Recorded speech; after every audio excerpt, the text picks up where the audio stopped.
Free fire games খেলা যাবে কিনা।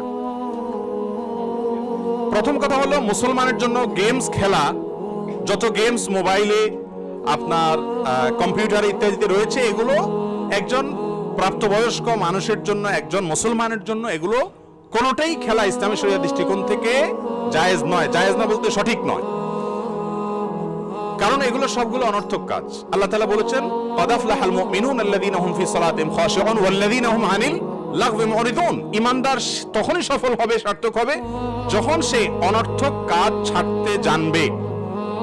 এই সমস্ত গেমস গুলো, এগুলো অনর্থক কাজ। আপনি বলবেন আজকাল গেমস খেলে পয়সা কামানো যায়, তাহলে অনর্থক হলো না? এটা হয়তো অনেকে বলবেন, কারণ এই ফ্রি ফায়ার বা পাবজি গেমসে পয়সা কামানো যায়, তাই না? আছে না? এগুলো তো পয়সা উপার্জন করা যায়, তাহলে আর অনর্থক থাকলো না। তো এক্ষেত্রেও ইসলামী শরিয়া আপনাকে হালাল উপার্জনের যে নীতিমালা দিয়েছে, এই গেমস ইত্যাদি খেলে উপার্জন করা সে নীতিমালার মধ্যে, হালাল নীতিমালার আওতায় পড়ে না, যার কারণে এটা জায়েজ নাই। আর খেলাধুলাকে ইসলাম অনুমোদন দিয়েছে, অবশ্যই মুসলমান খেলাধুলা করবে। কোন খেলাধুলা? যেই খেলাধুলো তার শরীরে স্ফূর্তি আনবে, শরীরকে সতেজ করবে, শরীরকে হালকা করবে, রিফ্রেশমেন্ট হবে, সেই খেলাধুলা আপনি করবেন। শারীরিক কসরত হয় এরকম যে কোনো খেলাধুলা মানুষের শরীরের মধ্যে স্ফূর্তি আনে। পক্ষান্তরে এই লুডু বলেন, ক্যারাম বলেন, তাস বলেন, অথবা অনলাইনে যে সমস্ত গেমস গুলো পাওয়া যায়, এগুলো যদি খেলে মানুষ, তাহলে শরীরের মধ্যে স্থূলতা তৈরি হয়। ঠিক না ভাই? ঠিক। আরো মানুষের মনটা ভার হয়ে যায়। আমরাও তো ছোটবেলায় লুডু টুডু খেলছি।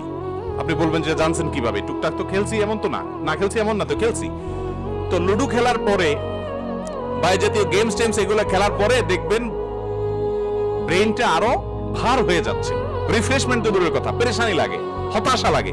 কিন্তু আপনি একটু ফুটবল খেলে আসেন, একটু আপনি ক্রিকেট খেলে আসেন, একটু দৌড়াদৌড়ি করে আসেন, দেখবেন যে শরীরটা পাতলা হয়ে গেছে, তাই না? এই জন্য শারীরিক কসরত হয় এমন খেলাকে ইসলাম সমর্থন করে।